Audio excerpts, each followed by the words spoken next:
every day.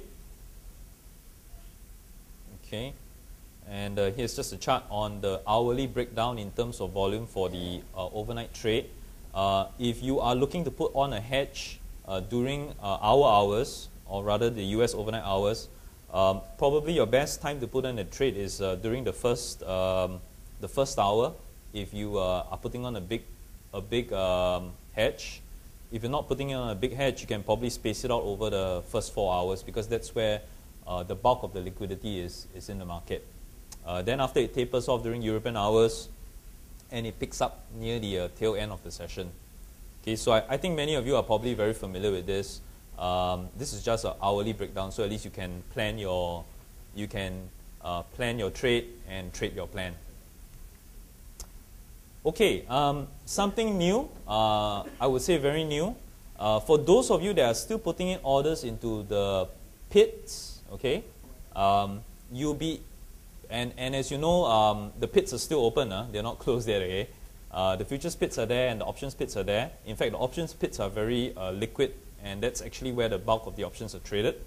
There will be, going forward on 14th of September, there will be an additional post-close session. Okay, so the pits close at 1:15 every day. There will be an additional 3-minute session after the pits are closed, where you still can put in your trades and trade your trades. Okay, it's only in the pit traded futures and options. So for those of you that trade electronically, there's no extra 3 minutes on the electronic screen. Okay, they're closed at 1:15. And your electronic trades are not affected by the what we call the post-close session, which is actually purely for the pit. Now, this 3-minute session must occur within 15 minutes of 1:15. In other words, it has to take place between 1:15 and 1:30. Okay, it's basically applicable to all pit-traded futures and options from NYMEX, COMEX, and CME as well. Okay, some of you may ask, why are we doing this? 2 reasons. One is harmonization with the rest of CME Group products, and the second is that it allows certain people who may not have been able to get out before the close to square off their positions in these 3 minutes, because we don't think any new. Generally, again, I'm being general here. Most people, and we've got feedback from the floor, will probably trade these 3 minutes at or around the closing value. Yeah, it's just to square off trades. To close out their positions. So it's probably not going to add any volatility to the session, okay? But it's an additional 3 minutes for you to get out of your positions if you need to. What's next in the pipeline? Few other things. With the combined exchange, as you know, we are rolling out new products that never once CBOT would have done.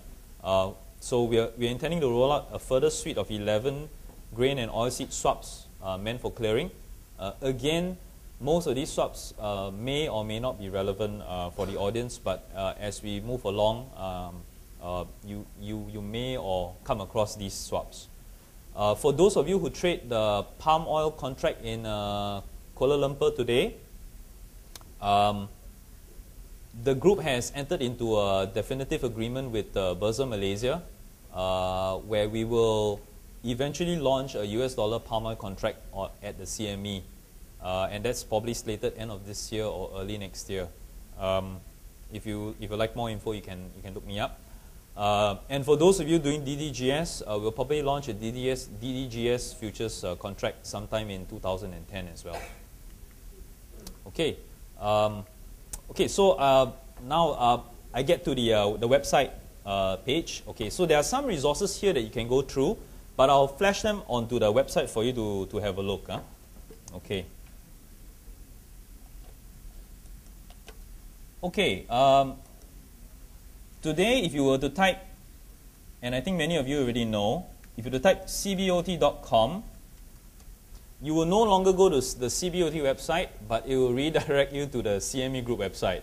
Okay? So there's no more CBOT website anymore already.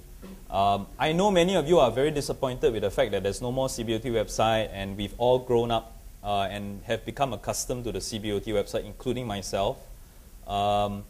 but bear with us as we try to improve our existing website, okay, to meet your needs. And many times it's also a matter of habit. We're all used to the CBOT look and feel, and it may take some time for us to get used to the CME Group website. But after a while, you find that it's pretty easy to navigate, provided you know where to look. And that's what I hope to do.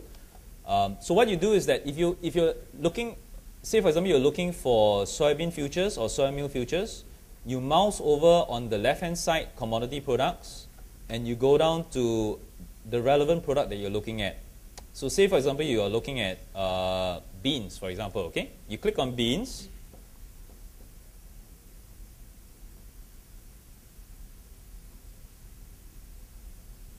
And out pops this page, huh? Okay, I've gotten quite a few questions as well as the various prices that are available on this page. Okay, what you see as the first pop-up page is under the tab Quotes, okay, and Globex Futures. So this is the electronic futures that's being traded. Now, as you know, it's being traded today, right now. So these are your current prices in the overnight session, okay. I think they're 10-minute delayed, the data. Okay. Now, if you're interested in what happened last night, okay, in the open outcry pit, and remember, open outcry doesn't trade during our session now, you click the open outcry futures tab, which is just next to it, and out pops out the open outcry prices that occurred last night.